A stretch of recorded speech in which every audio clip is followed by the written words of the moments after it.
Native Land Pod is a production of iHeartRadio in partnership with Reason Choice Media. Welcome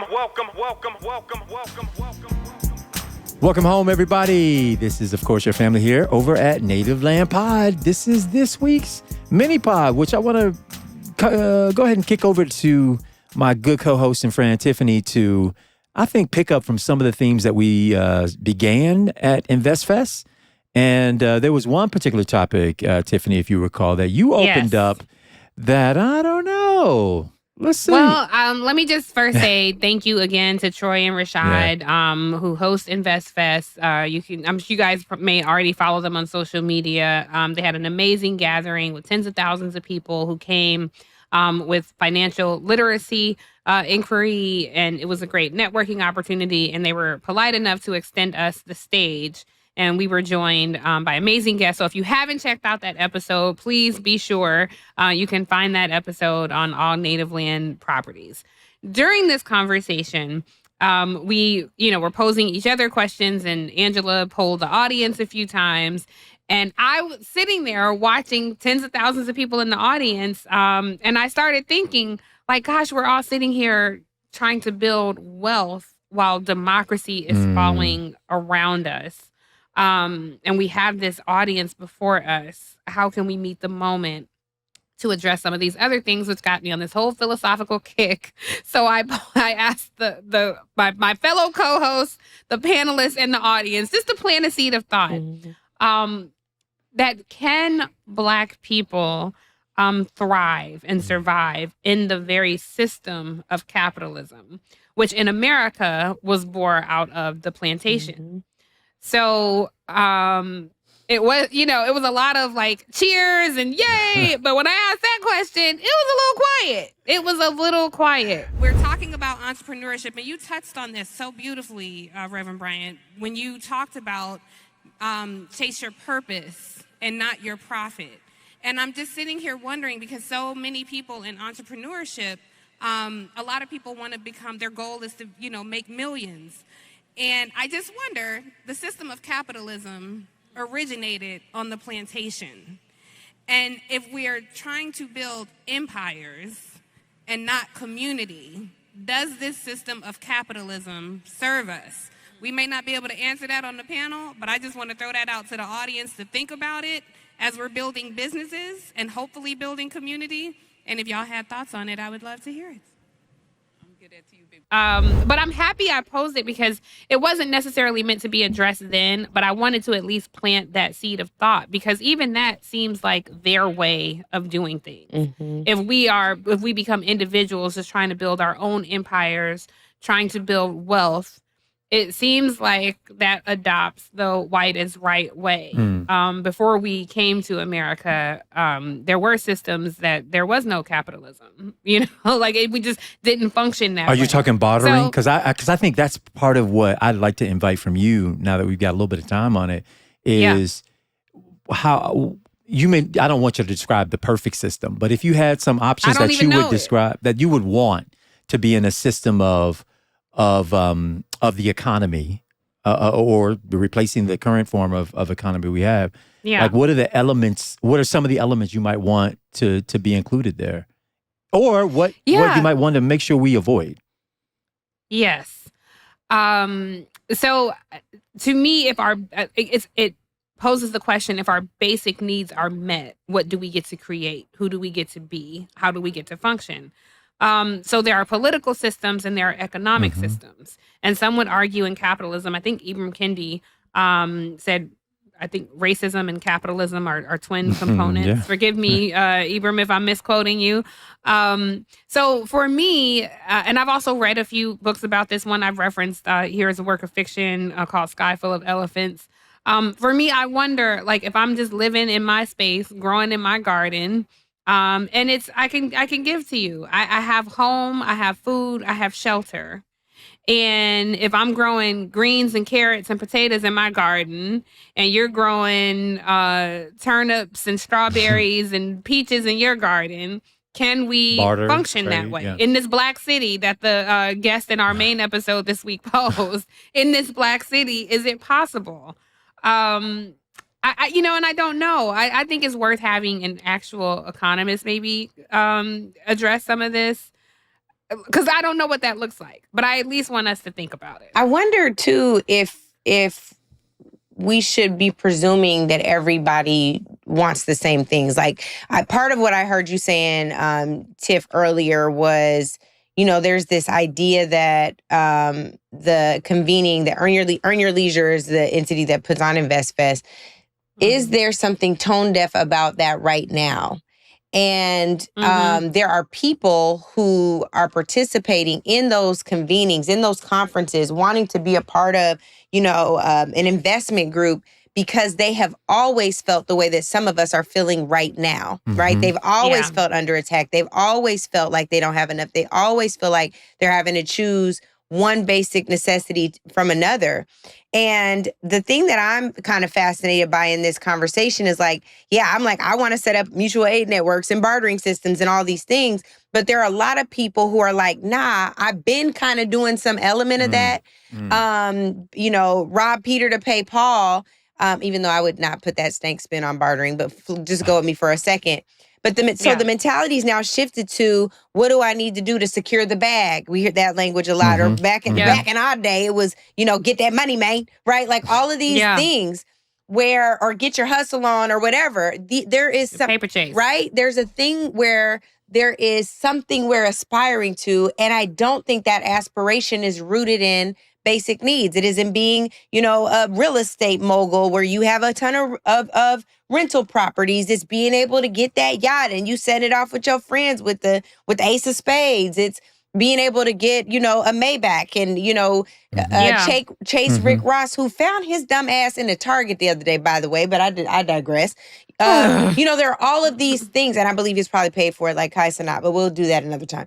I think my point is that from our rap lyrics to, some of the people who we aspire to, the fact social that media, everything. The small number of Black billionaires that exist, there is a deep desire to increase that number. And so if that is the case, bartering is not what they're striving for. Yeah. You are rightly talking about survival in this moment. But if I'm honest, that doesn't get me closer to, taking my parents to Africa for a month. Right. I've been balling on a budget. I would like to be off the budget, please. Yeah. And Delta not taking your greens. So I don't know if that in and of itself is capitalism or if it's capitalism influenced.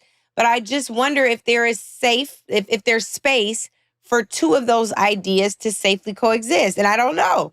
But I think that's what I'm wrestling with. Like, do we say that, we're a capitalist because we're a capitalist society. In order for us to ball not on a budget, we too have to be capitalists? Or is there a way for us to still have abundance in a system that's rooted in bartering and all of that? Anyway, I'm in circles. If we have abundance, can everybody have abundance? Can we? Andrew, I don't know. And I don't want to sit here and perpetrate either.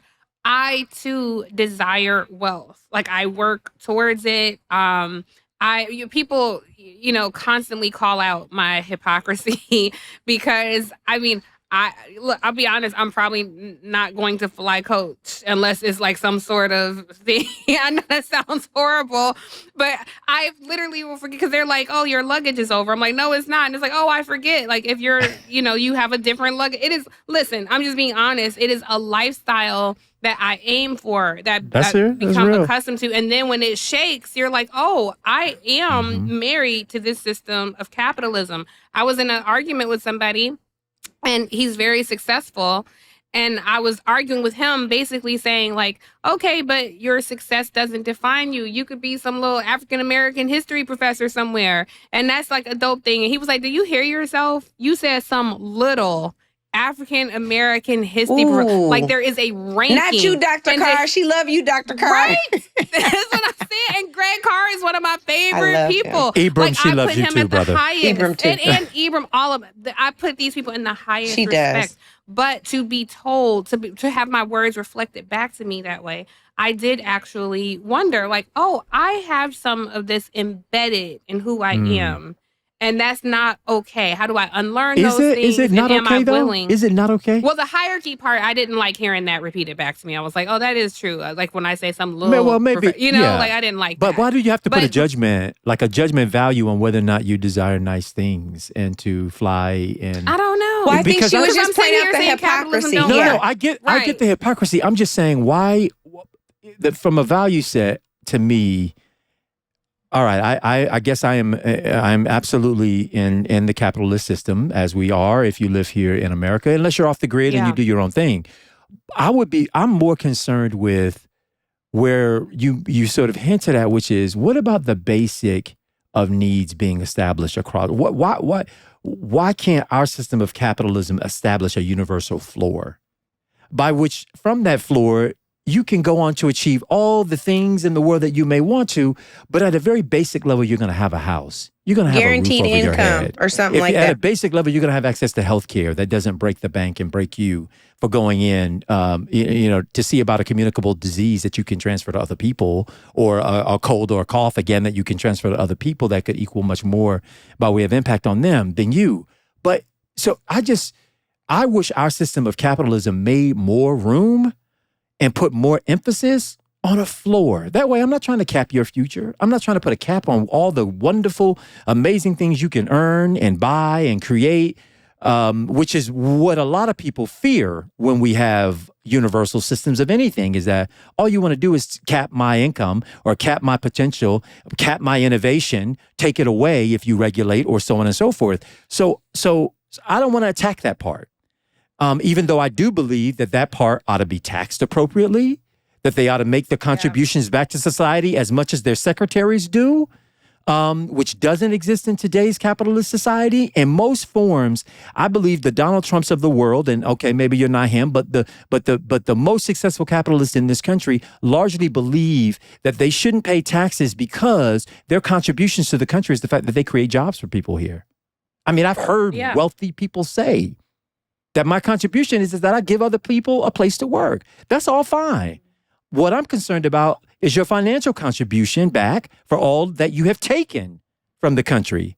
Amazon, you may be Amazon and you're the wealthiest guy and this kind of thing, but you're relying on the roads that we pay for in our taxes to move across to get your goods and services to people. You're not paying for that, but I am. So I think that we deserve a conversation about what would a universal floor, a point by which everybody ought to start from. For Black folks, at one point, it was the guarantee of 40 acres and a mule for our service, for our rendered service extracted from us with no payment system in place whatsoever. And still none. So if I had it my way, it would be a Roosevelt era second New Deal of what people can expect at a base level in this economy to meet their basic needs. And anything above that basic need, then you can work and claw for. Okay. I can get with that. What do you call that system? With democracy, but I don't know. Also, over-reliance on government. And I think this is the one. No, not an over-reliance on government. It is, that could if be it's a new somebody's deal. Perspective. No, I think it's mine. So this is my argument right now. Now, if Andrew was the president, I'd be with it because I know it's about to happen, right? And I think the reality is not only are we not getting a New Deal 2025, we got Project 2025. Hello. And as a result of getting Project 2025, some of the basic things that we have relied upon for decades are now also not just at risk, but literally on the chopping block. And at any moment, folks will start to feel the real economic hardships from those things being pulled back. So one of the things that I reference a lot is this comment from Congressman Rangel, may God rest his soul, who was one of the founders of the Congressional Black Caucus. When he was retiring, he said that he often wonders if we spent too much time focusing on social policy and not enough on economic policy.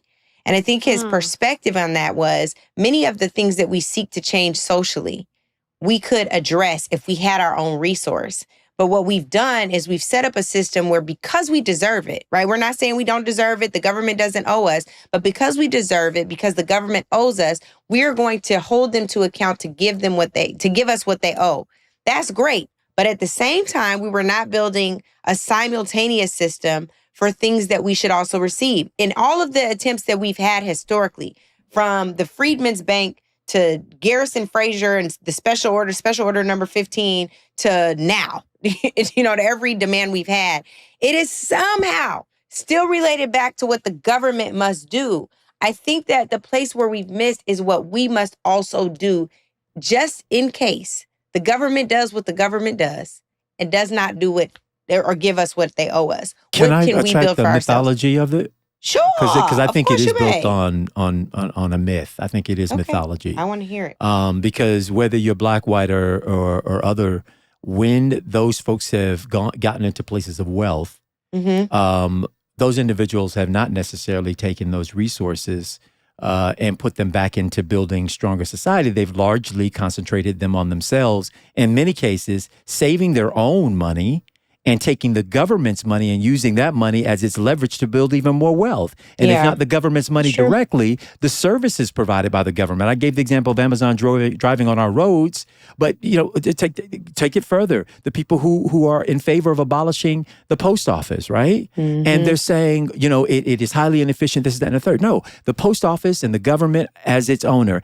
and we as the taxpayers, rather, as its owner, have made a guarantee that no matter where you live at the edges of this earth in the United States, you will get mail. Universally, everybody, if you put a postage stamp and you live within you will get mail. Well, guess what? Amazon does not guarantee that anywhere you live, and in fact, where they do guarantee it, it is relying on the government and its postal service to get it the last mile to the client who asked for it. So even the private sector, which is supposed to be so independent and pull yourself up by the bootstraps, and we did this by ourselves, are relying on us, the tax-paying people who fund the government, to actually make their business model work out. Most of the drug companies in this country, they're not spending the billions, if not trillions, in research required to take a theory about a drug that can solve a problem to market. They are relying on the government, its research partner institutions, academic institutions, both public and private, to do that work. And then they come in to monetize it and sell it back to us for, millions on the cost, to create it. And so even those institutions that we look at as being so successful didn't get there by themselves. In fact, their success would not be possible but for their reliance on the government skirt. All I'm saying is, if the billionaires can rely on the government to have their wealth, then why can't everyday average working people rely on the government for its own basic services, the government by which it funds? Not that the billionaires fund, but that we, the working people of this country, fund. Why can Scandinavian countries that are all basically monolithic, because they're largely white, why can Scandinavian countries provide these basic levels of services that are not considered, sucking on the government teat? It is considered what is humane and what is, that's what they're described as basic. That everybody needs food, everybody needs shelter, safety and security. And we're going to provide those things that are most basic in humanity. And then everything above that, you go out and you earn for yourselves. Because the truth is that for those of us who think we're going out and earning it for ourselves, who are working, breaking their backs to work, the system of capitalism as we understand it and know it and experience it here in this country still doesn't pay me a wage that I can take care of myself and my family. It's a myth. I think a part of the trauma for me, because I hear what you're saying, I completely agree, and I'm still caught up in my own hypocrisy around it. I think it's so embedded in us, that we'd have to spend so much time unlearning it. Growing up without is a traumatic For sure. Like I still, every single day, I do little stupid things that, I'm trying to speak kinder to myself. I don't want to say it's stupid, but things that I have learned to do. So like when I go to get a paper towel, maybe I need to wipe the counter down. I'm grabbing a paper towel. I will not pull a whole paper towel. Hello. I'm pulling a little piece of that paper, like as much as I think I need, because I'm trying to preserve. If I have toothpaste, like I'm taking it to the white meat, I'm taking it all the way. Right, right. And I can afford, praise God, I can afford to go out and buy a new tube of toothpaste. I can afford to go buy new paper towels, whatever.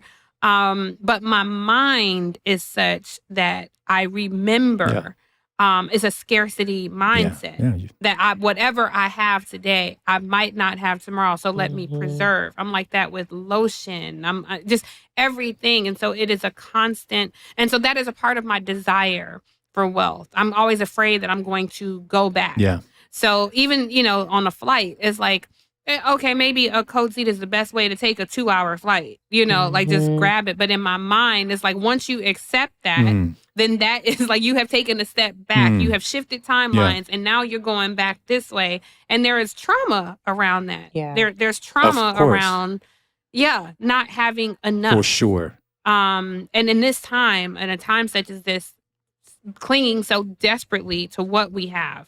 Because we don't know what's coming tomorrow. That's real. How long That's we'll real. And you're not doing stupid things. You're doing things that life has taught you, that your experience has taught you. And by the way, some of that stuff shouldn't be thrown off simply because we can afford more, right? Right. Paper towels expensive. And also, so is getting a new earth is new expensive as well. So please hold on to it. And good luck if you're trying to do that. My best friend got reusable paper towels. Now that I refuse. Yeah. Oh, that's interesting. That is interesting. I can't wait to see you try that. That's what Tiff. I think too, Tiff. I do think we have to unlearn a lot about what we have taught ourselves and what society has taught us, because we keep, even talking point, we regurgitate things that the culture has, of that time has sort of adopted and haven't even interrogated the truthfulness of it. Yeah. People ought to go out and get a job and earn for themselves. Well, yeah, guess what? I know people who are working multiples of those and still aren't earning enough. So who's at fault for this?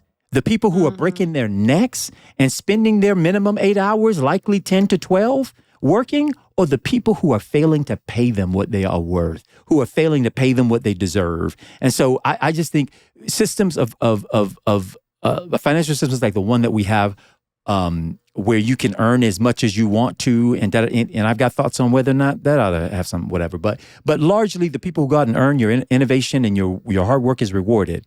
But your innovation and hard work is not inured to you because you have become a billionaire necessarily. Because there are a lot of cheats who are right now at the top of society, economic realms of society, who didn't necessarily earn it. Okay, but there are a lot of folks who are breakneck, who do earn it and still aren't being rewarded for what they really do earn by way of their contributions. But what we focus on is, at the very minimum, if as human beings who are in this shared experience, what could we provide as part of a society that would just meet people's basic human needs? And if we started there, man, I think the sky is the limits for where they could take it. You know how many inventors exist right now as working people who don't have the resources or the networks to scale their idea?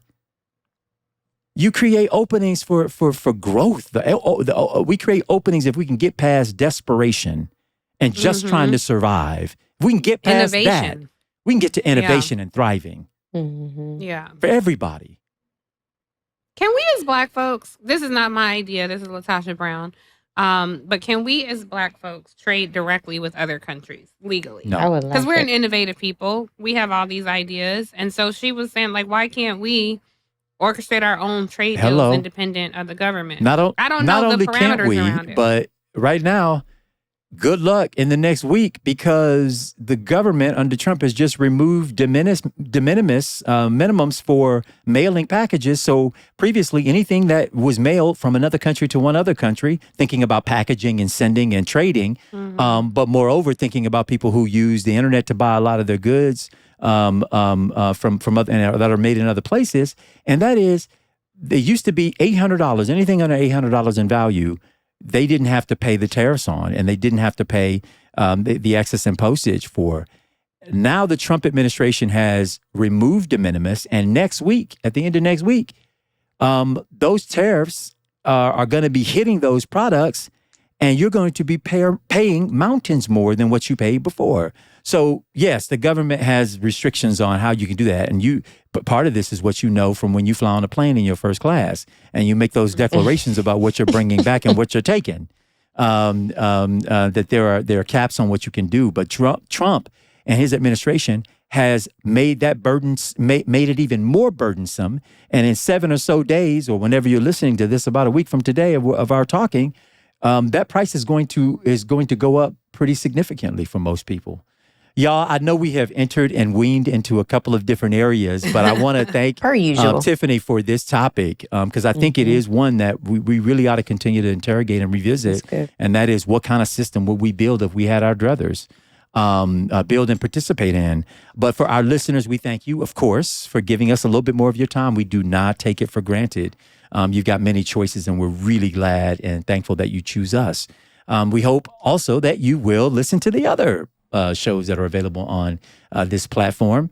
And obviously, rate, review, subscribe, and share with all of your friends. We are Tiffany Cross, Angela Ryan. I'm Andrew Gillum. Welcome home. Welcome home, y'all.